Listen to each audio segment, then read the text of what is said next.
Hey, everyone. This is episode 224. That's 224 episodes of this show. That's what you're listening to. Not all at once, just the last one in that line. And this episode features Bombcast Jay and I talking to a guest that Bombcast Jay arranged. And that guest is author of the book Clubby, a minor league baseball memoir. If you don't know what that book is, it's about Greg Larson, his time with the Aberdeen, I believe Ironbirds is that what they call it, but Aberdeen, the Baltimore Oriole minor league system. It's got incredible reviews out there online. Look it up. It's on the bestsellers list. And he joins us this episode via Zoom. So I hope you enjoy it. Again, this is Greg Larson. It's stand-up, author, editor, now podcast guest. And it's going to happen right after this. Oh, wait. Whoa, I can't believe I would do this. Also, speaking of things that people create, if you haven't done it already, I've got mine. I've played it by myself. I had a blast with it. Dragon Hunters from Scion Heart Studio is out via Steam, and you need to Saigon Hearts, I believe. So I'm sorry I butchered that, but I believe you need to check it out. It's from multiple-time guest of this show, Richie Darling, and his partner, Tim Perry, and it's a fun version of a tabletop-style RPG on a very simplified computer program or computer game that is got endless amounts of replayability. Just grab a couple of friends, piss each other off, and have a blast. And now that is all I got. So now that this bomb is about to go off, you can listen to Greg Larson, author of Clubby, a minor league baseball memoir. Here it comes now.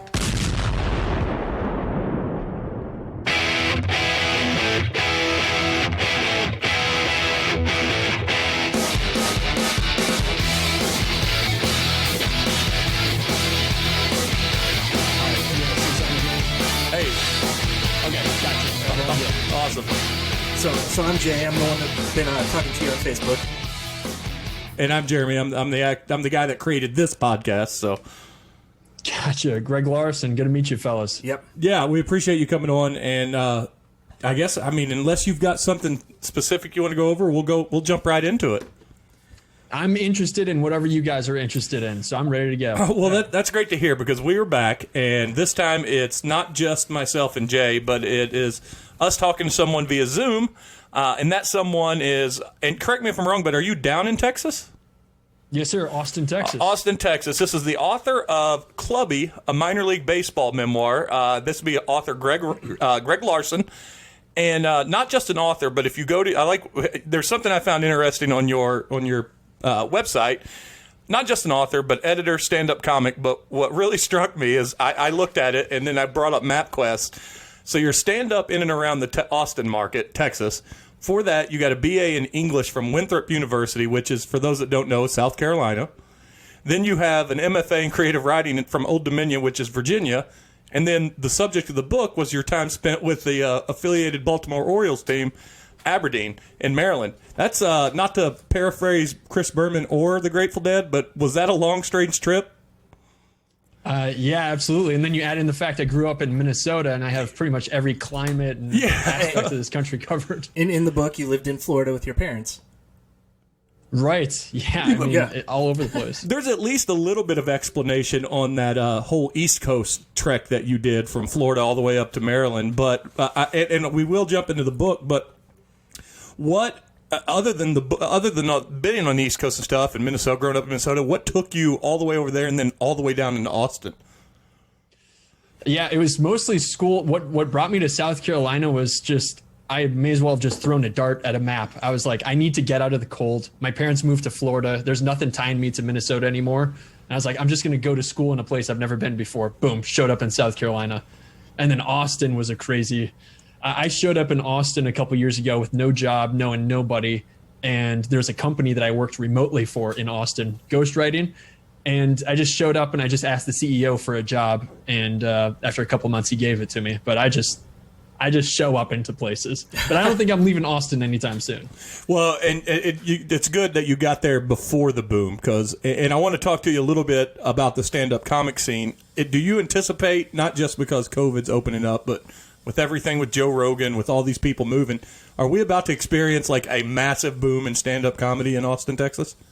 It's already happening. Yeah. The local scene here is absolutely insane. Like when I first started doing shows real seriously, I could get on stage 6 times a week. Now, if I wanted, I've been focusing on book marketing for the last couple of months, but if I wanted to go on stage multiple times every single night, no problem now. Well, and what's cool, and listen, it's not just Joe Rogan, but I listen to so many podcasts about stand-up comics. They're the most interesting people, I think, in the world. And what's great is that it's a pretty close-knit, supportive community. So as long as you put in the work, it's going to be awesome. You're going to be able to find that time and grow quicker with all those great names around you. It definitely can be. It's also a very competitive field as well. It totally depends on the vibe of the city, too. Like, Austin is a very inclusive, very friendly city. And I think the comedy scene reflects that a lot, even with all these people like Tim Dillon, Tony Hinchcliffe, all these people coming in along with Rogan.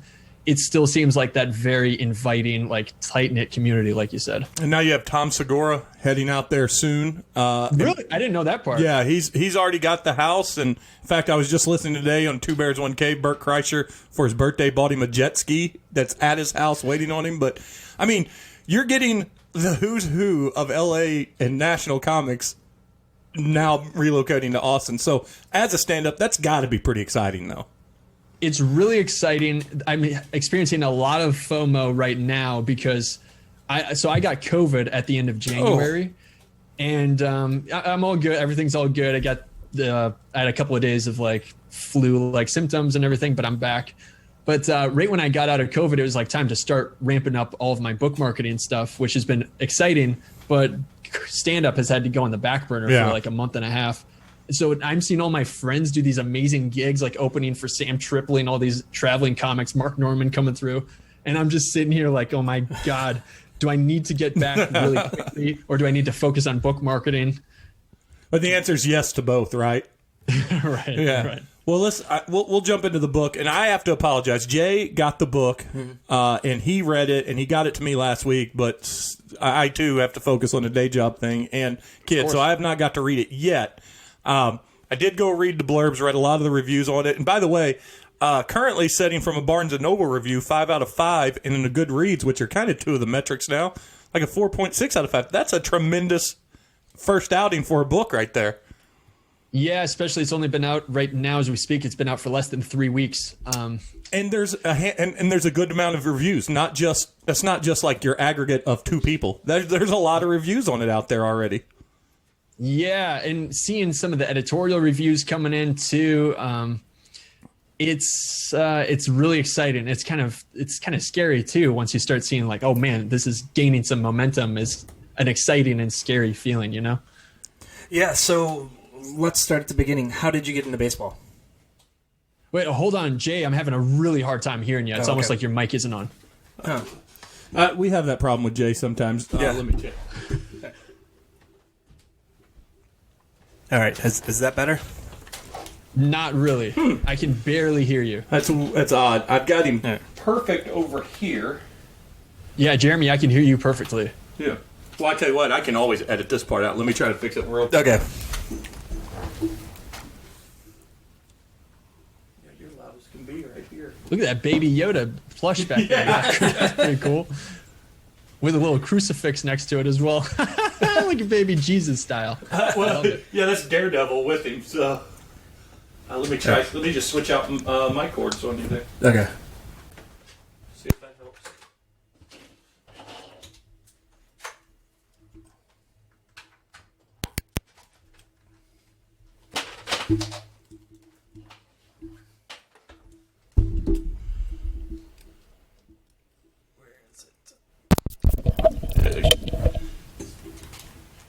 All right. Is that better?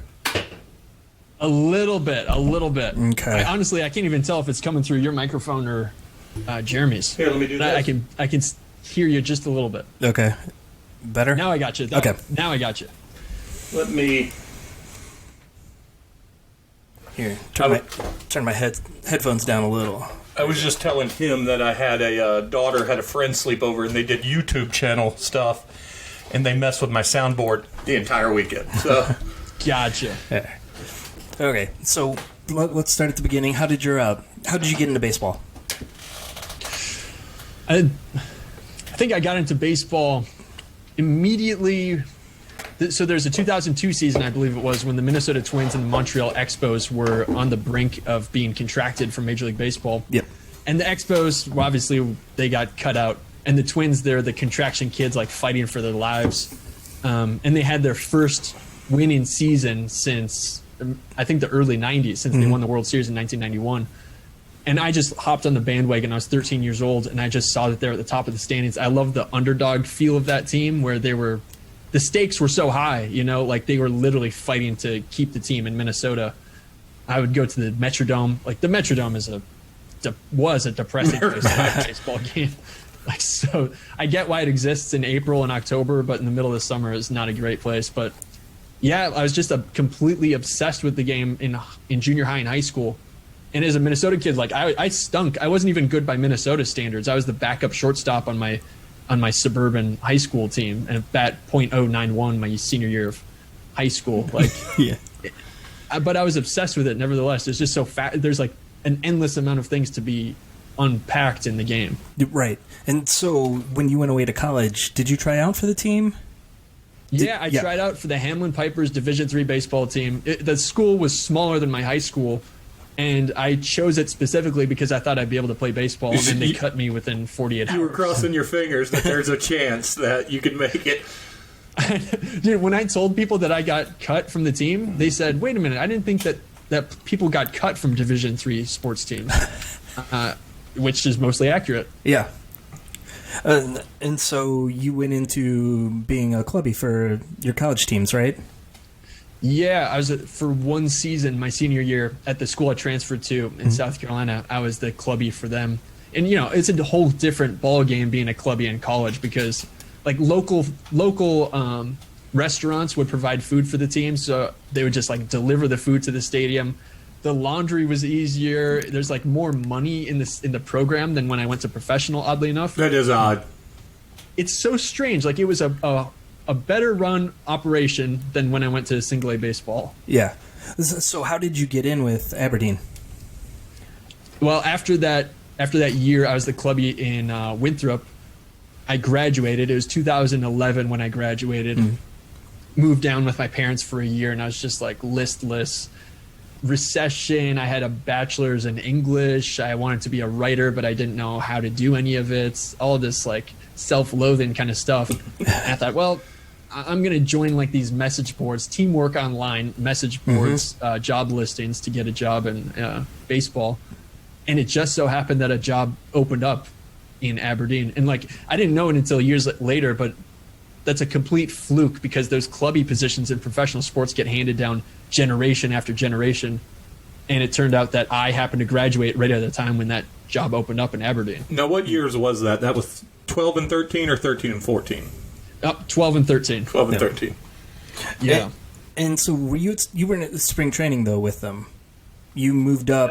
I wasn't at spring training. I went directly from the first season. I went directly from Florida, and I stopped at their spring training complex while they're doing like extended spring training into May and June. Yeah.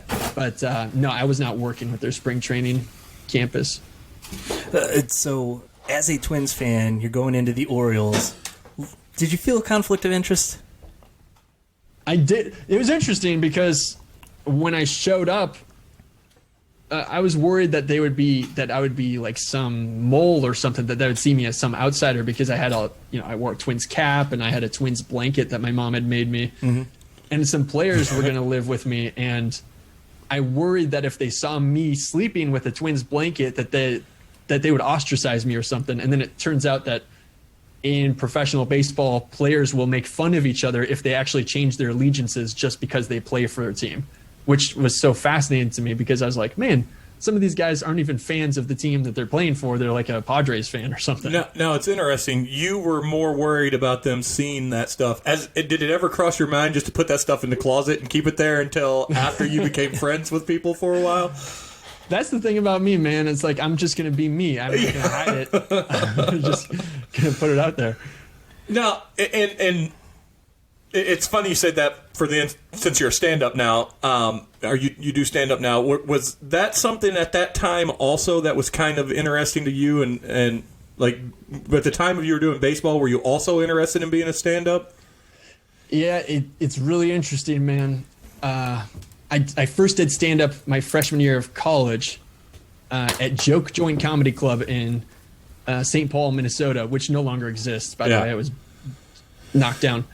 But so I was doing stand-up a good bit in college, but then after I graduated, that period between me graduating and me getting the job as the clubby with Aberdeen, it was this strange listless time where I was just feeling super insecure, and I think I got on stage once in that time. So I put that aside. I put writing aside. It's like I gave up these other dreams that I'm actually pursuing a lot more now in the pursuit of this other twisted dream of being a clubby. Well, I was going to say, because getting the job with the Baltimore affiliate, wearing your Minnesota stuff, it's almost like you couldn't stockpile material more than the experiences you were creating at the time. For sure. Like, I had no idea. When I went into it, I wasn't thinking, oh, I'm going into this so that I can write a book or anything like that. I was just living my life. But really early on, I knew that I was going to have an interesting story there. There's like way too many interesting dynamics at play for there not to be a story. So I just took obsessive notes and hoped for the best. Well, and you said it best a while ago when it became to the game of baseball in general, and we make this comment. I've got a lot of friends that, we're in St. Louis, which is, obviously a big baseball market for but I don't know that any sport, and hockey does a good job with this sometimes, but I don't know that any sport other than baseball has as much like weird things that you can unpack, like that you can, like whether it's superstitions, whether it's just odd things that happen, like just ironic. Well, for instance, like Griffey going back to back, father son. That can't happen in other sports. I mean, nothing like that can ever happen. Baseball. I mean, it's easy why there's so many movies made about baseball, because it truly is. Each team, each affiliate in the minor league, I got to think, it probably has the best amount of stories, is a wealth of treasured memories to let the world know about. For sure. A big part of it, too, I think, is there are so many affiliates and there are so many players that just the law of averages is going to work out that's going to yield a bunch of stories. Like, I mean, I learned things in there that I didn't know as a hardcore fan. Things like I used to see guys sniffing a bat after a pitch. A batter would barely just miss crushing a ball and it would shoot straight to the backstop. The burnt wood? The batter would smell it. Exactly. Yeah. The burnt wood thing, I thought it was always a myth until I was in the clubhouse and heard the guys talking about it and seeing it in person. There's stuff like that. Famous moment in the All-Star game when it was Ted Williams' last appearance, or when he was in Boston, and it was Barry Bonds and McGuire were leaned in and talked to him, and he asked them, when you ever foul a ball off, do you smell the burnt wood, but without putting it to your nose? That was the last thing he had asked them. What did they say? I don't remember. I think they both laughed when they were in their interview about it, because it's at that point in Ted Williams' life, he was clearly crazy, so they just didn't know how to respond to him. But still, I mean, again, what a moment that was. So that's fun. So in the book, you had a lot of great stories. Was there a lot you had to cut out too? Well, Jay, sorry I lost you completely on that one. So, and I think that and I apologize that you can't hear him, but I think everybody here, because on our end, he's coming through the mic's good, so I'll just repeat it. And I kind of saw this when I was looking. He said there was a lot of great stories in there, and so how many did you have to cut out? And I want to ask, how many more of those didn't make the deleted scenes that you can download from your website? Yeah, that's it. So yeah, the deleted scenes. What I did is I took the second to last draft and everything that made it to the second to last draft, but not the final draft. I turned into like 100-page deleted scenes ebook that you're mentioning, Jeremy, and like some of those were painful because there's entire characters that I had to cut out, like Mar, the team seamstress, who had this amazing it was like a video game shop in Towson, Maryland, where I would go and I would get the jerseys, and she would give me these wacky ideas and tell me, hey, maybe you should put an ice cream machine in there and feed them ice cream after the game. She's just like one of those amazing characters that you meet in minor league baseball. But because I was able to cut her out and not lose anything specifically, I was like, damn, it's one of those like kill your darlings. Oh, yeah. Situations. But there's the only thing that I can think of that I could not write about I don't want to give a lot of details about it because I could never verify this, but a certain story about a certain Hall of Famer doing a certain nefarious thing in a clubhouse, I could not 100% verify with his former teammates. It was only rumors, and I could not put it in the final draft. That's all I can say about it. It's amazing that you only have one of those kinds of stories that you can't verify because, Go ahead, Jay. Oh no, that's crazy. You could tell us off air, right? I was going to ask too. Talking about COVID and this book, and you said it's been out for 3 weeks. When did you start writing this book, and did COVID play a big part of being able to finish it, having that time on your hands to finish it? Interesting. I first started writing the actual prose of it. So when I finished those 2 seasons, I had 285 pages of notes, which was kind of like a first draft, but it's just like rough scenes, dialogue, everything. I started writing the prose of it in 2014 when I started grad school. Like, this was my grad school thesis. Oh, okay. Or at least an early version of it. Like, when I first started writing it, it was a expose. I wasn't a character in it whatsoever. I was like, look how bad minor league baseball is. Here's proof based on my experience. I thought I was a journalist, but I was like, I'm not objective at all. So I thought that was the most interesting part of it, is that I'm a completely subjective character in the book. And so I finished the final draft in 2019. I signed my contract with University of Nebraska Press in September 2019, and which was like beautiful timing because the publishing world contracts-wise dried up with COVID. So I already had my contract signed. It didn't impact that process at all, but it turns out that the timing was perfect, not just because of that, but because like this year there are all these changes going on with minor league baseball, and people are starting to see how these players are treated, and they're more and more curious. I think that's why it's had so many reviews, is because people are curious about this world. As they're seeing it come up in the news more often. So you mentioned the stuff that was cut out, and you talked about a lot of the major league, like guys that are in the major leagues now, Trey Mancini, Stephen Brault. Were there guys that you weren't able to talk about? Like Jonathan Shoup was on the team, and Josh Hader. Oh, wow. Yeah, it's a weird dynamic with a book like this, where it is a memoir and I'm limited by the people that I had relationships with. And it just so happened that I never interacted with Hader. I mean, Hader was 18 when he joined our team. He was just like this skinny guy. He was not a highly touted prospect in that organization. Like, he was just another guy in the clubhouse. So to see him now as being one of the best relievers in the game is like, yeah, that's amazing. Right. It just shows, like, you just never know exactly. But yeah, like, it just so happens that I was closer with the guys who sucked than with the guys who were good. Well, a lot of those guys that were good don't stay along there very long.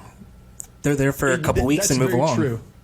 Yeah, if you're in single A, if you're in short season single A in particular for more than a season, something is really wrong. Well, how long was a season for you there? Was it It was about 3 months. Okay. So yeah, it's like, what, 80 games? 60, I believe it was 60 games. Yeah. And so do you keep in touch with any of the players that you interacted with? I didn't. For a long time, I didn't. I interviewed some of the guys for the book, like Alex Schmarzo, who plays a big part in the first part of the book. I interviewed Alan Mills, Sam Kimmel, as I was doing like the drafting process of the book. And then I lost touch with a lot of those guys. I mean, frankly, a lot of it was insecurity because I was worried that I was going to offend them with the book. Make some people mad, Yeah, like, look, since the book has come out, the only people who have been mad have been like front office people, which I'm fine with. Like, fuck them, I don't care. Yeah. I was going to ask you that here in a second too, but it's funny that you said that you were worried of offending people, and that's very much a sports thing in general. Like, the stuff in the locker room always stays in the locker room. The clubhouse stays in the clubhouse. And there is that fear that you could alienate yourself. And you've said it yourself, you love the game, and the last thing you want to do is piss off the people in the game. Well, the people that I have relationships with on the team, like Mills and Schmarzo, I care about them. I knew the second I started writing this book that I was going to be blackballed from baseball forever. Like, I just knew that would happen. But I just wanted to make sure that I portrayed them in a way that was accurate to who they were, but also through the lens of my experience as well. You know, like, again, completely subjective. But like, what's been amazing is that all of the guys who are characterized in the book so far it's helped me reconnect with them, and they've all been thrilled that I'm telling their stories. Even if someone like Alan Mills says that he thinks that I made him the villain of the book. I loved him. I don't know, Jay, what do you think about like that? Doesn't ring true to me. No, he was one of my favorite people in the book. I mean, he was just real, it seemed like. Exactly, dude. I mean, he was one of your favorite people in the book because he was one of my favorite people in the experience. And that's like, I just wanted people to see him warts and all. Like, he's a complicated guy. Yeah. You know, and in some cases with some of these guys that you talked about, and you said it yourself, that you were friends with the guys that kind of sucked. Some of these guys may otherwise never have had a story told about them if it wasn't for this book. And that's kind of an exciting thing for them, too. Yeah. Now, It's very true, but I want to be careful about thinking that way myself because then I feel like, look at me for putting them on a pedestal, like, you know. Yeah. Now, you mentioned how the front office, has not been happy about it, but you also, and again, I have not read it yet, but just in the blurbs alone, that doesn't sound like the front office come out very favorable to how they treated this team. Yeah, it's true. Like, I think the experience that minor league players have that's highlighted in the book is uniform across Major League Baseball. But it just so happens that the Orioles organization is the one that I highlight because that's the one that I happen to work for. So, like, yeah, across baseball, they were paid about $1,200 a month or less than $4,500 a year, getting fed wrinkly old hot dogs on buses that would catch on fire, run out of AC. I mean, all this stuff, coming back from road trips with bed bugs sometimes. All the crazy stuff you hear is all true. And so I think that Major League Baseball is trying to make all these changes to try and like fix all of that, at least on the surface. So to have a story come out like this at that time when they're trying to like get good PR for their treatment of minor leaguers goes against the narrative, so to speak. Well, it's very, it's very silly that it's taken, maybe in part of your book and part of COVID because, almost the obliteration of the minor league system for a bit. But if you're not even if you're a baseball fan, let's just say you're a business fan or just a person of business in general, and you just look at it as a business, you're literally treating the investments in your future like shit. Right. It doesn't make any sense. It doesn't make. I get it, and it's very much. You mentioned about baseball blackballing you, which is a very much old school writer / mentality, and treating them like shits, making them pay their dues seems like it's a very dated way of handling things. 100%, dude, and that's baseball for you. Like, why do we have a clubhouse attendant who the players pay? That's just the way we've always done it. Oh, wow. Yeah, that's just the way it goes. He would get daily dues from them. What was the thing, Jeremy, you said just before the blackballing thing about something about being ostracized from the game? Oh, I don't know. I remember. I said you were blackballed, and I said, it's a very archaic way of looking at it, but not taking care of your investments. Oh, that's it, right? Yeah. Look at it from a purely economical standpoint. It doesn't make sense. But like when you go into the clubhouse, it's not always a meritocracy who gets moved up. Like sometimes a guy who has a higher draft pick means that the team has invested more money into them with a higher signing bonus. They're going to get more chances, and they're more likely to get moved up.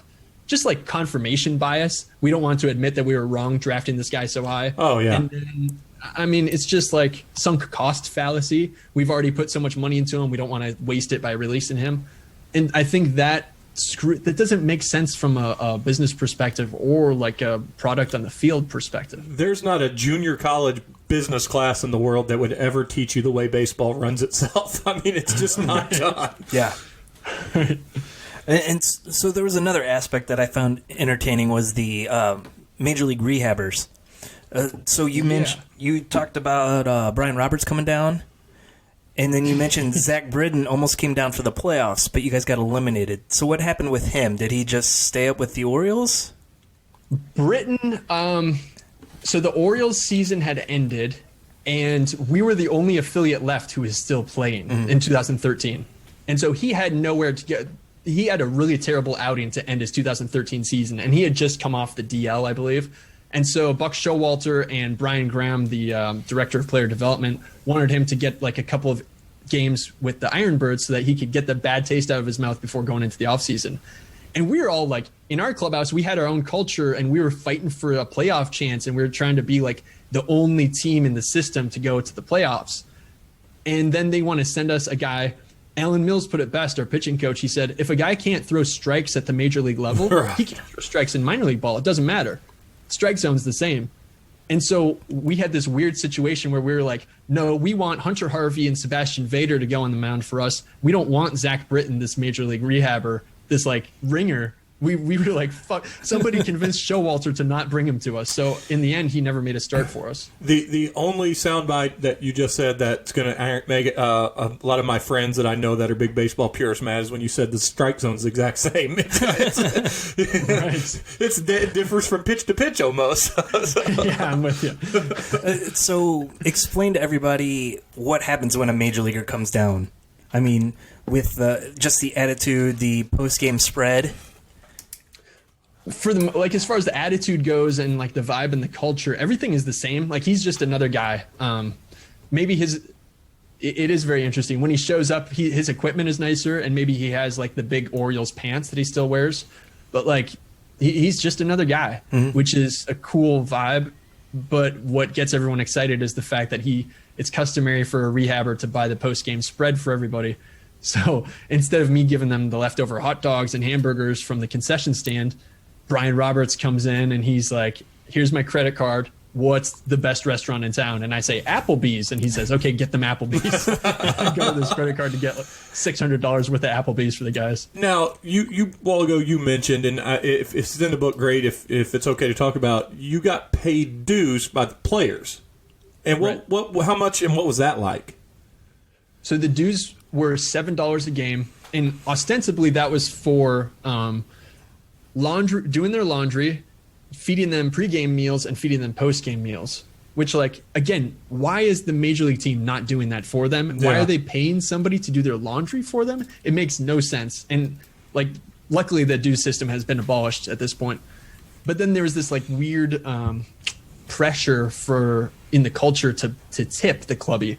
Even I just walked into that sort of culture, but like, everybody talks about taking care of the clubby and tipping him because they're always busting their ass for you. But like I was making 3 times as much as those guys. That's what I was going to say. If you do that math, you had to be clearing more than most of the guys. 100%. Outside of signing bonuses, I was making more than every other person in that clubhouse outside of the coaching staff. And that's not, I mean, to be honest, 3 months out of the year, that's not a bad payday. No, I mean, I lived in South Carolina in the off season. South Carolina doesn't cost anything to live there. Right. They practically pay you to move in. And so going with that, you lived with your girlfriend at the time. Is there regrets about how the relationship ended because of being away for 3 months and your off-season habits? Yeah, as far as regrets go, no. I mean, that was I worry about spoilers, but I kind of say screw it at this point because the book's been out long enough. So like that relationship ended. And a thing that I did not put in the book, here's something that got cut that just felt like a huge can of worms to throw in the very end. In the lead up to the 2014 season, when I was not sure if I would go back to baseball or not, I proposed to my girlfriend and she said no. And I got a scholarship to go to grad school. And I was like, I have to go to grad school up in Virginia. I'm going to get paid to go to school. I can't say no to this. This is my like dream to be a writer. That was almost a Freudian slip. I almost said dream to be a baseball player. And so she said no. And of course at the time that was like super painful, but like looking back on it, I mean, you can see reading the book, Jay, like that was a very at the very least, an emotionally abusive relationship on both ends. Like I did not want to write about that book. These stories of me like smashing closet doors, her hitting me, all of this shit, like us yelling at each other. I didn't want to write about that at all. And I haven't contacted her since 2014. Right. So I don't know if she's read it. I have no idea. I kind of hope I don't talk to her again. You're not looking forward to that Facebook request that she sends you? Well, I didn't meet my wife until I was 30, and she often states that had she met me in my 20s, she probably would have never married me. So we can forgive what we did in our early 20s. And amen, brother. That's exactly it. So who were the best players to deal with? I mean, Yeah, individually and then like as groups, because you've mentioned and I've heard that like the players will kind of get cliquish where like the North American players will be together and the Dominican players will be together. Gotcha. As far as groups, regardless of nationality, whatever, bullpen pitchers were my people. Yeah. One, just by proximity, the bullpen was close to the clubhouse, and there's no coaches in the bullpen, and 3, bullpen pitchers are the craziest motherfuckers on the team. So like they're just weird. They're talking about crazy shit. When you're in the dugout, like I'd try to spend as much time as I could in the dugout just to watch the game and enjoy the atmosphere, but you can't really bullshit the same way in the dugout because there's coaching staff there taking shit seriously. So like as a group, bullpen pitchers for sure. Individually, it's the same thing. My best friends on the team were bullpen pitchers, and the catcher, Sam Kimmel. He was my roommate my first year, and he was like, we still talk. Like, he was just a solid dude. Like, there's something so comforting about him. He's like a sleepy. He seemed like he was always high, but he was just a bullpen catcher. Always that's what he was. Exactly. Yeah. Hey, I want to track back to the girl thing. Not your girl, but you know, I mean, we've obviously there's been some movies like Bull Durham and other movies that immortalize the Annies that are around the park. And Single A, do you see much of that, or is that in the book? Some. Well, that's another scene that I cut out as well. I'll put it this way: Aberdeen, Maryland, is not known for its cleat chasers. I'll put it that way. And so, but you go to a place like Brooklyn. I mean, they have their own cheerleaders, and they're all gorgeous. It's like complete, because, you know, that level of baseball is so disparate as far as market size goes. It just completely depends on which town you're in. All right, so that's going to be my follow-up question to that, and you do not have to answer this by naming anything whatsoever, but did you ever witness some slump busters? I didn't witness anything specifically, but they would joke about how our one of our backup catchers, Scott Kalush, how did they describe this woman? This is gonna get my ass canceled, but they described one of his lady partners as a gorilla. Yeah, okay. That's awesome. One of our other co-hosts who's been missing throughout this whole COVID thing, his favorite stories of baseball. He's read every book, and he'll take a part of this one too. But Slump Busters may be his favorite part of baseball. So it seemed like your first season and your second season were very different. I know the first season you're really feeling it out. You had your own apartment. It seemed like the second season, when you were living in the clubhouse and you were hanging out with the coaching staff a little more, you were more involved with the team. Was that just how it was written, or were you like, did you not sit in the dugout in the bullpen very much in the first season? Yeah, I mean, that's exactly how it was. Like, my first season, I was so nervous and I was so green that I was not involved. There's one scene where my dad tells me that if I'm not getting on the field playing catch and having fun in the game, then I may as well just work at a hotel the way it was. It's like, God damn, he's right. I'm just sitting here washing towels. The fact that it's baseball didn't really matter that first season. But it wasn't until the last game of that 2012 season, I was in the bullpen, and all the bullpen pitchers were complaining about warming up the right fielder. And they're like, God, I don't want to go warm him up again. I was like, dude, I would kill to go warm up the right fielder right now. And they're like, okay, go put on your jersey and do it for us. So I went and put on a uniform, and I warmed up the right fielder, and it just kind of set the stage for that next season where I came back, and I was like, being back for a second season made me a veteran at short season Single A. So then I had my schemes. I was running deals with the beer supplier. I was running deals with the front office, all this kind of stuff, and like taking batting practice and more, all that. Like, I was very much a part of the team in the second season. So in the second season, was it maybe the change in the coaching staff too? I mean, that was part of it. Like, Alan Mills or Gary Allenson, our manager in 2012, was like an ornery dude that he could not wait to get done with that. And that baseball season, I think that culture just like permeated the whole clubhouse where people just wanted to move it along. And then Matt Marullo was the manager the second season. And I still talk to him. I love that dude. He's like, his grandfather played in the 1945 World Series with the Cubs. His dad played. His son plays. Wow. It's like they're a very prominent baseball family, the Marullos.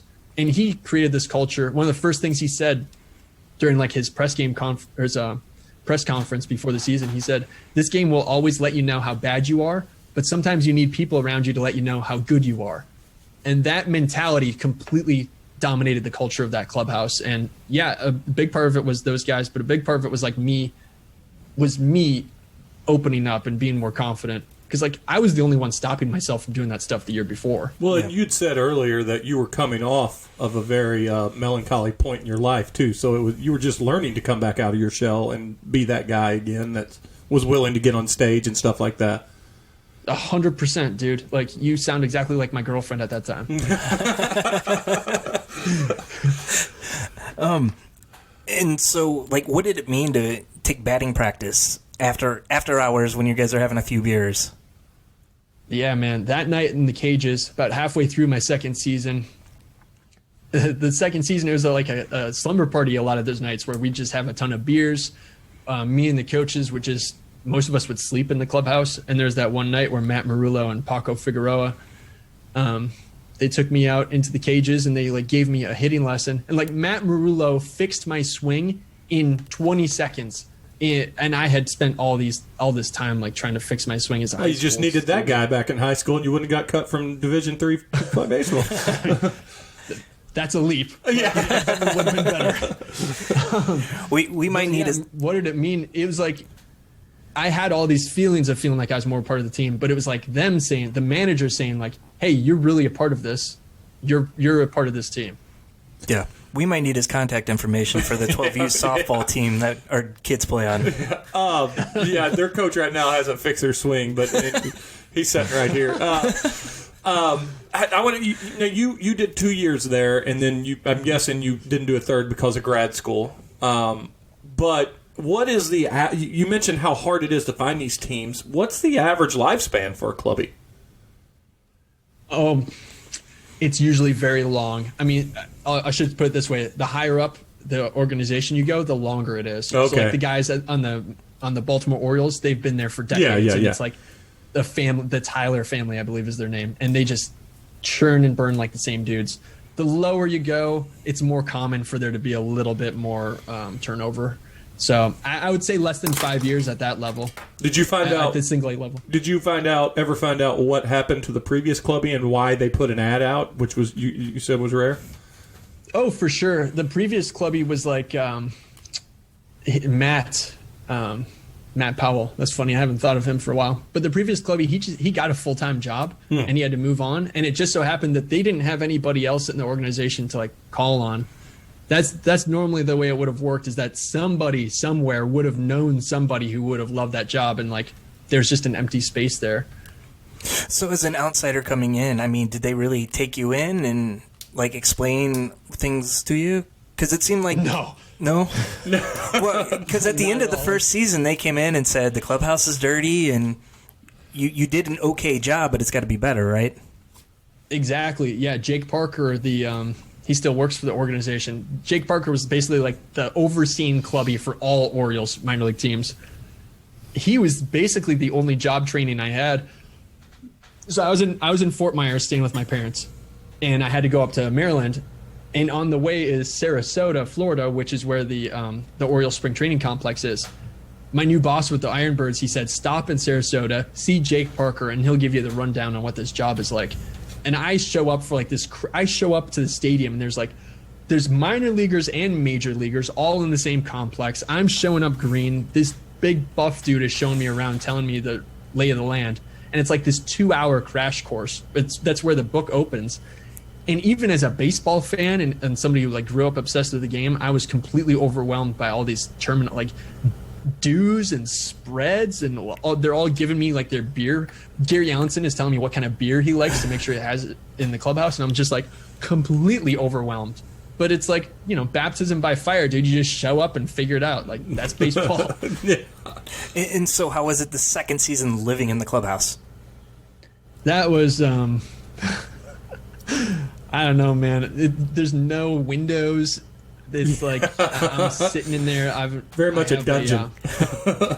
It's what? I said very much a dungeon down in some of the. Oh yeah, 100%. Very kinky stuff going on in there. I was like, but I'm on a blow up mattress in the clubhouse, and I just realized when I first got there, I was like, dude, I'm deep into this world, and I don't know if I'm going to get out of this with my sanity intact. And I was worried about that, but but I felt more comfortable as it went on, and I felt a sort of comfort and familiarity that I think was not healthy for me. I think that, like, in the book, you can see my girlfriend trying to goad me into seeing, like, hey, you're getting deeper into a world that's not good for you. And I was like, what? You're crazy. But then it turns out that that's exactly what I was doing. Yeah. It was an amazing book. I loved it. I think I read it in 4 days. That's awesome, dude. So, yeah, I can confirm that because he told me when he got it, and then he brought it to the house for the next episode, and he was like, he said, I've got like just a little bit left, and the next day he gives it to me. So that's awesome. Well, that's been one thing that's been so exciting is how quickly people are reading it and how like binge worthy it seems to be. Well, this is the second book I've read recently from baseball that the author has been a character in the book. I read The Wax Pack by Brad. Yeah. Yes. And they've been two of my favorite baseball books because you get this different aspect of the game that you don't normally get in an autobiography or a history book or a statistic book. So I really like that part of it. That's awesome, man. I'm glad to hear that. Well, I want to ask you a couple other baseball-related things outside of the book, but I will say this: I don't want you to go into elaborate detail, but for those that, I do have some. I got a lot of baseball fans that listen to the show, and we got a lot of people that hate sports that listen to the show, so it's a mixed bag. But what is one good crazy story you can just tease them with from the book? Like one of the crazier stories you think you could tease them with from the book and leave it before we close the proverbial chapter on this conversation? For sure. My first season when the team was about 20 games below 500, cellar dwellers, stuff that happens on the field doesn't matter anymore. Stuff in the clubhouse matters a lot. So like fighting over music was a big thing. And it got to the point where the Dominican players were fighting about wanting the Spanish music and the American players wanted English-speaking music. And that fight became so important to them that one of the pitchers took a baseball bat and tried to hit another pitcher over the head with it. Holy cow. That pitcher's catcher tackled him, took the bat out of his hands. We're like, now how the hell did Rivera even get a bat in the first place? And as we're all just sitting there wondering what the hell happened, he pulls another bat out of his bag and tries to go after him again. Wow. That's that's to me the epitome of minor league baseball. And those were the bats you were looking for. Yeah, exactly. Yeah. Like I found out that he had pilfered like 12 different bats, and I went and stole them. It was this whole thing. That's even better tease. Now, I'm definitely going to read the book. I'll probably start on it, depending on how early my wife gets back from her friend's house tonight. She's another one of our hosts, but baseball is not really her bag either. So, but I do want to ask you, speaking of baseball, so after having gone through that, after having wrote this book and had it such a big part of your life, are you still a big fan of baseball to this day? And if so, is Minnesota still your team? Minnesota is still my team. I definitely don't watch the game the same way I used to. Like, I have no idea what the record is. Maybe they've lost every single game. I don't know. I kind of don't care. Like, I watch it for the stories. The stats and all of that doesn't interest me in the least. But I care more deeply about the people in the game. So it's like, am I still a fan? Yes, but it's just a different type of fandom now. So it did change you. It changed the way you looked at the game as a whole. Oh, 100%. To the point where I didn't even care about that much right after I came out of my clubby days. The only stat you need to worry about right now when it comes to the American League is that for the first time since 1968, the Yankees are in dead last.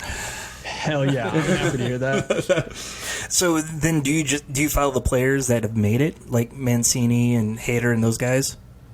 Yeah, I follow them some, especially Mancini. Like watching him come back from his cancer, colon cancer last year. Seeing that, I care about. I could care less what his batting average is going to be this year. Yeah.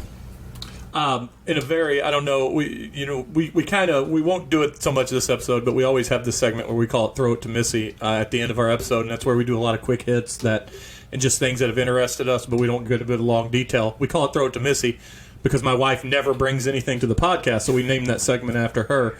But I wanted to bring up because I think it's a very minor league thing to happen. I don't know if you saw, but Joe Musgrove for the San Diego Padres, a California native, threw the first no-hitter in Padre history. And in doing so, it kind of answered a question we have.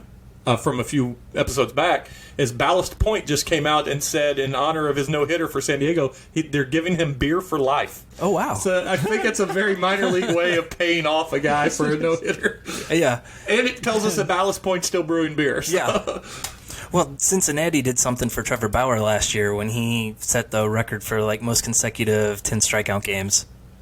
So, yep, baseball again. Going back to how we started this whole conversation, baseball just has so many quirky things and ways of creating heroes. I mean, certainly in St. Louis, we saw a guy go from a journeyman player to maybe the most exciting single World Series game of all time, in David Freese, local hero, to relatively obscurity after that. This game, and I can only assume in the minor league level, it's probably amplified. This game can lift someone up one day and then chew them out and never be seen again after. That's what makes it so addicting. yeah. Yeah. Go ahead. So, no, I'm good. Well, let me ask you this then. We'll get off the sports for a little while. You've got the book tour. Things are, like you said, you've been in publicity mode and PR mode. What's next for the promoting the book of note? And then after that, when do you anticipate getting back up on stage and making people laugh again? Yeah, well, as far as promoting the book, we have a book launch party on May 21st. None of your listeners will be in an area where they can actually attend it, but I'm doing a ton of podcasts, radio interviews, and all that. Just like that's coming out as it comes in. I have an NPR interview coming out pretty soon. I'm very excited about. Yeah. But as far as like getting on stage, it's interesting you ask, because last week I went to my first show in a couple of months. And that's usually how I test it. I'm like, let me see how I feel when I sit in the audience. And sitting in the audience, I just get pissed because I'm like, why am I not up there right now? Mm-hmm. And so I'm going to get back on stage this week, just completely eat my own asshole on stage at an open mic this week and get ready to get back in the game. Wow. And now have you, even though that you've been in such a book train of thought, have you been writing new material or cultivating new thoughts and ideas to do, or has it just been so solo focused on the book? Yeah, I haven't. I think I've written one joke since I started. Since I haven't been on stage. So that's it. You got a tight 35 seconds then for the next. Now, we'll see what happens. Is there any leaving town? I mean, I know it's kind of hard in this weird world of COVID. And we're still, even though I hope, fingers crossed, we're on the back end of it, is there any traveling to promote the book in the future? And any calls from the Maryland area to come promote the book up there? I tried to contact the Ironbirds, but I got word that the Baltimore Orioles are not going to allow them to promote the book. So I'm not interested in dealing with them at all based on that. But as far as like a book promo tour, I'm not interested in doing that. Like, I could, and I think COVID, even if there weren't COVID, I wouldn't be interested in going on a book tour. To me, it seems like a low efficiency status symbol that I would just be going to feel good about myself, but losing money all the time. So again, it's also, if COVID taught us how to do things without having to leave the house, accelerated way. We dove into it.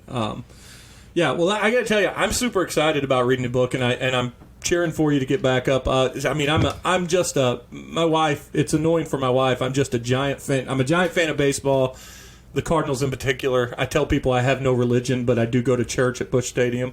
Hell yeah! But and I'm such a massive stand-up. One of my bucket lists is to go do my own open mic. In fact, I tell people, some people know that I write jokes on my phone notes all the time, and I've just never pulled the trigger. And I tell you, when I do it, I'm not going to tell one friend. Yes. Yeah, just that's smart. But what are you waiting for before you go on the first time? I don't know. I don't know what I'm waiting for. There's a lot. You know what it is? It's the fact that I've got too many irons in the fire. I've written an entire 6-issue comic book that I'm starting to draw now, and I do this podcast, and then I do have I work in the building materials industry, which has been massive through COVID, and so that's kept me busy. But it's just focus, and like you said, maybe I need to start going to more shows and getting mad that I'm not doing it, and maybe that'll irritate me to get back up there, or get up there for the first time. That is a good way to go about it. And then look, like when you go up the first few times, you're gonna bomb, and like that doesn't matter because everybody bombs their first few times. Right. And there's guys. I mean, Richard Pryor notoriously bombed every week near the end of his career at the Comedy Store, and then all of a sudden once a year would show up and be destroy. So that's comedy. Exactly. I mean, well, unless you have anything else, I'm super happy you reached out to him. How did you get the book in the first place? How did you get it? I got it from the publisher to review. So there's a review coming up on my website this week. Yeah.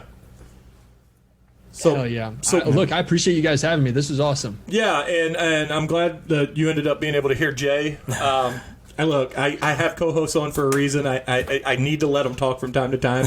I tried cutting his mic, but he got through. So, again, for those that want to know, you can go to greg-larson.com and check it out. I'm sure the book, you can find links to buy the book there and download the deleted scenes. And then Amazon and Barnes & Noble and all those places as well, right? Is there a preferred place as a book, like a person that's wrote a book? For like reviews and stuff? Well, no, to like in the world we're in, is there a preferred place to buy a book anymore? Like, does one help more than the other? In theory, buying it directly from my publisher is the best, but it's kind of a convoluted system, so I prefer to just send them to Amazon because it's the easiest. It's the easiest purchase. There we go. Yeah, go to Amazon, look up Clubby, a minor league baseball memoir written by Greg Larson. We appreciate the time you gave us, and unless you've got anything else, Jay, we're going to go ahead and wrap up. Nope. Let us know if you come to St. Louis. Yeah, absolutely. If you do, I'll shoot you an email from the podcast email and follow up. And if you ever do come up here for anything whatsoever, whether it's book promotion, stand-up, whatever, or catch a baseball game, we don't care. Just give us a shout. Hell yeah. Appreciate you guys. Thank you. Thanks, sir.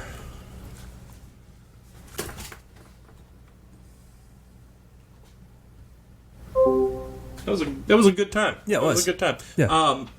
I guess we got a little bit of time, though. I can cut that little silence out before we hit an hour. Is there anything else we want to talk about before? I mean, we can throw it to Missy officially right now. Okay, yeah, let's do that. All right, let's go. I watched The New Mutants today. Oh, I have actually heard from some people that I respect their opinions on movies that they actually enjoyed it. It wasn't that bad. I think it was like the Josh Trank Fantastic Four, where it got so built up about what happened behind the scenes that the initial review of it was, it's crap, but it wasn't horrible. It wasn't a good movie, but the only thing I'll say to you there is that Josh Trank Fantastic Four was absolute garbage to me. I didn't think it wasn't as bad of a train wreck as I thought it was going to be. Yeah, the third act was, you could tell the studio intervened a lot. Also, by the way, the previous two Fantastic Four equally poopy. Yeah. So just for different reasons. Yeah. So out of 5, what do you think of it? 2.5?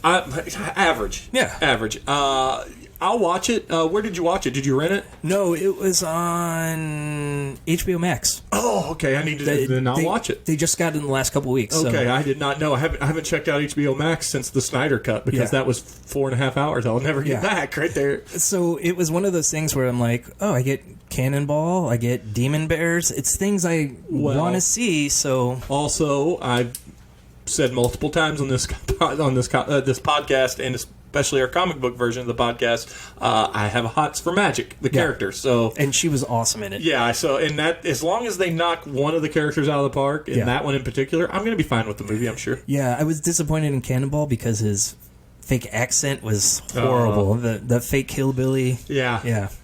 Well, he can't win them all. No. What did we watch? I think Missy and I rented we rented something called Happily over the weekend. And I rented it based on a misleading trailer, but still equally good. And I'll tell you, the main star of it was Joe McHale. And I can't think of the girl's name, but she was, for those fans of Scrubs that listen to our podcast, and I just almost assume that everyone who's listening to our podcast has watched Scrubs. The final 2 season, the interns, the smarty blonde intern was the co-star of the movie. I know that doesn't really do a lot for people, but I can't think of her name, but she's in that Future Guy. Yes, yeah. So so the whole premise of the movie, as I was under the impression on the trailer, was that some eerie stuff happens, and these people they go and stay with some friends in a house, and they get locked in, and then chaos will ensue, like with guns and stuff. Now, the chaos and the guns doesn't happen, and this is not a spoiler, but I'll tell you what it is about, is Joel McHale and his wife, the blonde girl, and I apologize to the blonde girl for not knowing your name, they have sex 2.5 times a day. They are so in love and so don't fight. They are the perfect couple, and it drives all their friends crazy. And a guy shows up and tells them that there's been a design flaw with them and that they have to fix it by taking these injections. And so they kill him. And then they get invited to this retreat weekend anyway. Well, long story short, he's not dead, and there's some kind of meta things going on, and like this person pulling the strings. I don't want to give it any more spoilers on it because I think it's really cool how they wrap up the movie. Really different. But it's just filled with pretty solid acting by Joe McHale and the whole group. I mean, it's got Alan Madrigal, it's got Paul Scheer, it's got all kinds of great people in it. It's just worth watching from the cast alone. Eliza Coupe? Yes, yeah, that is her name. Yeah, and it was one of those things on a whim. It was a $6 rental, well worth every penny. So, I mean, I'd give it 3.5 out of 5. Yeah, and I'm a sucker for anything Joe McHale does. Oh yeah. So I went and watched. Since we talked about the new wrestling stuff coming out last week, I went and watched Ric Flair's 30 for 30. I never finished it. That was a great one. It was really good. I knew that he bought into his persona a lot, but I didn't realize like how much it destroyed his life at the same time. Oh yeah. I mean, he became Ric Flair. Flair. Flair. Yeah. It's funny too because if you're watching The Young Rock, which if you are, good for you. I am because I don't know why. It's not great, but it's got some moments. Well, seeing the wrestlers in the first episode, and they're the best part. Yeah. The wrestlers. But like he got advice from his dad and his grandma. It's you work the gimmick, don't let the gimmick work you, and that's definitely what Ric Flair ended up doing, is letting the gimmick work him. Yeah. Speaking of wrestling, though, A&E kicked off its WWE partnership last night with its biography on Stone Cold, the first one they did. Yeah. It's a pretty solid one. It kind of made Missy sad, and if Missy can sit through a wrestling biography, and Stone Cold's one of the few wrestlers that she'll do that with. She did it with Andre on HBO, which was still, I think, one of the best ones ever. Yeah. And they showed that one on A&E before this. They showed the HBO one. But she was really sad because, another guy that didn't necessarily bought into gimmick, but Stone Cold was so paranoid and so aware that from the type of wrestler and character he was, that he had to be at every show and do everything. Yeah. He even said at one time, his daughters were born in Texas. His daughter, right up until 9/11 happened, they actually went over to Europe to visit some family, and they didn't, because of 9/11, they did not come back. Yeah. And Stone Cold just lost track of time. So by the time he really had another real good conversation with his daughter had lived in Europe so long that she had a British accent instead of. And he said, she used to didn't. She goes. He said she didn't sound as dumb as me. But she definitely sounded more Texan like I did. He goes, and it broke my heart. I hung up the phone and I cried for an hour. Yeah. He's like, I've ruined this. And he goes, he says now they're not where they need to be, but they're getting there. And he takes whole credit for it. And Missy even said, he goes, the worst thing about Stone Cold's biography, the saddest thing, is that by all accounts, in every interaction with every wrestler and everyone that talks about him and everybody that knows him and everything he does, he seems like such a likable guy, but he was so in deep with wrestling and loved wrestling so much that he just fucked his whole life over. Yep. And he got to the point where, like, DTA, Don't Trust Anybody, was the way he handled himself. Yeah. He was so paranoid. It was just so crazy. Which is funny because Flair is very much like that, but he didn't, have a problem trusting anybody, it seemed like. He was the life of the party there. Well, yes and no. You watch some other documentaries when he had the book, so to speak, and WCW. Yeah. I mean, he really buried a lot of career. He did. He tried to bury Mankind. Yeah. Mankind lost his ear because of Ric Flair. Yeah. Because he didn't know what feud or he was in the show. So he goes, go out there and work with Vader. Yeah. And the ropes were too tightened because they had high flyers before. So when Vader threw him in for a rope spot and we pulled through there, Yeah. it tore his ear off. And Yeah. Flair didn't know a thing about him. And they wrote him off. Yeah. And again, and Mankind and Stone Cold both were written off by WCW and went on to be arguably two of the 6-7 biggest stars in the history of pro wrestling. Yeah. I mean, but it was good. It was a 4 out of 5, maybe 4.25 out of 5. Very good. It makes me excited for all of them, and I haven't watched it yet, but I recorded. There's a treasure show on after WWE Treasures. Okay. What it is there's all these famous props and stuff from WWE, and about 95% of the gimmicks that they've ever done and stuff they pulled off, like Kane's original mask or Ric Flair's robes, about 95% of their stuff is missing. And so it's an investigative show on them finding and trying to get that stuff back from the people that have it. They need to call O.J. Simpson because he can track down memorabilia pretty well. That's right, yeah. A lot different types of people than OJ was dealing with, I think. Yeah. But, go ahead. What do you got next? So did you see the Shang-Chi and the Legend of the Ten Ring trailer? I posted it on our podcast, and I posted it on my personal, and I'll tell you this. I can, see... first off, I love this, and I'm all in, and I'm going to tell you why in a second. But I could also see why people that see me say that go, well, what do you love about it? It looks just like a martial arts movie. That's what I love about it. It feels so much different than everything Marvel's done so far. And that's been the big thing they've been able to do is like, we're going to do Guardians of the Galaxy, which is very sci-fi. We're going to do Captain America movies, which are really spy movies. So, I trust them doing a martial arts movie. Yeah, and boy, the visuals, just the fact that they're doing wire work. Yeah. And I don't mean that. I mean, of course they do wire work in every fucking Marvel movie.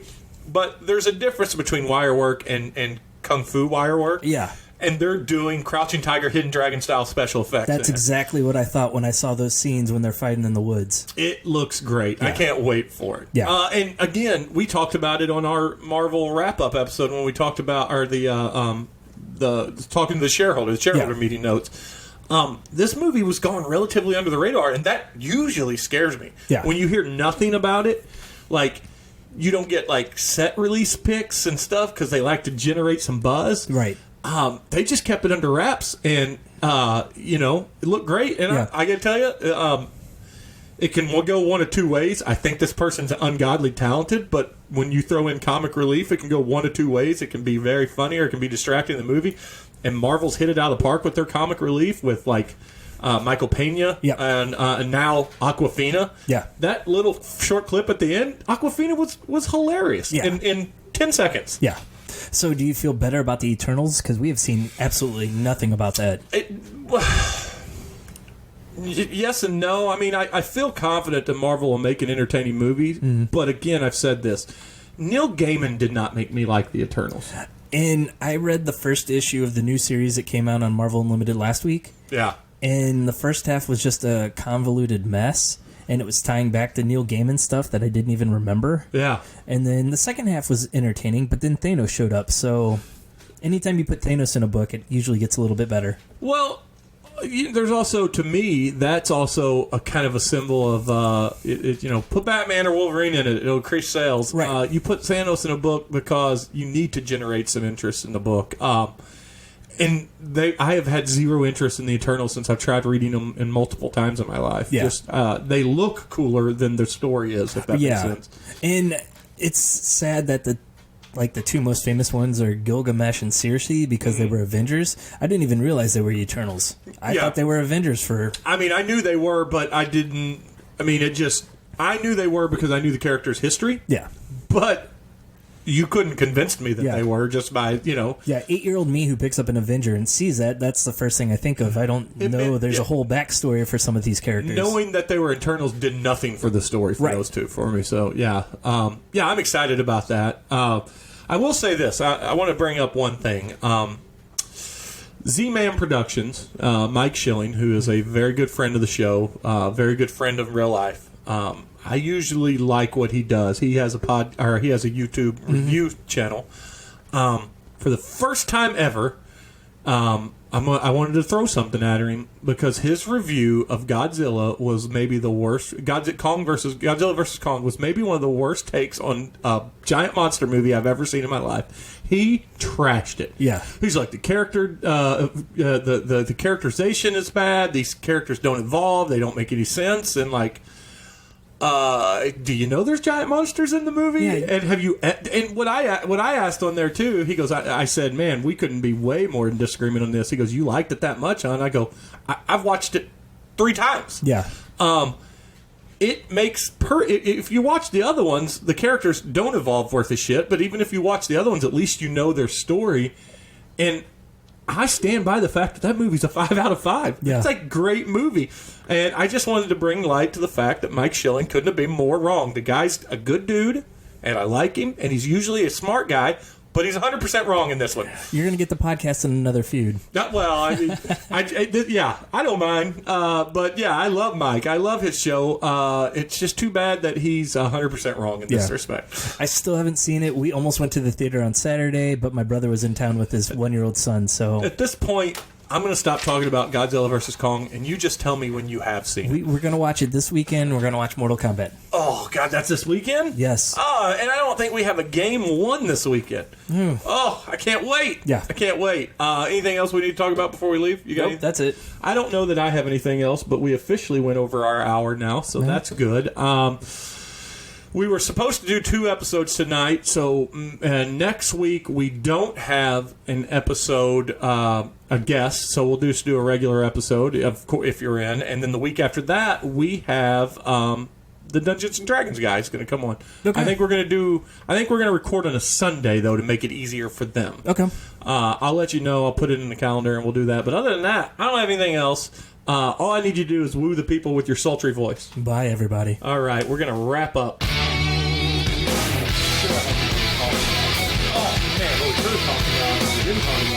How great was the last fucking episode of Coffee and Show? Oh, God. I mean, that was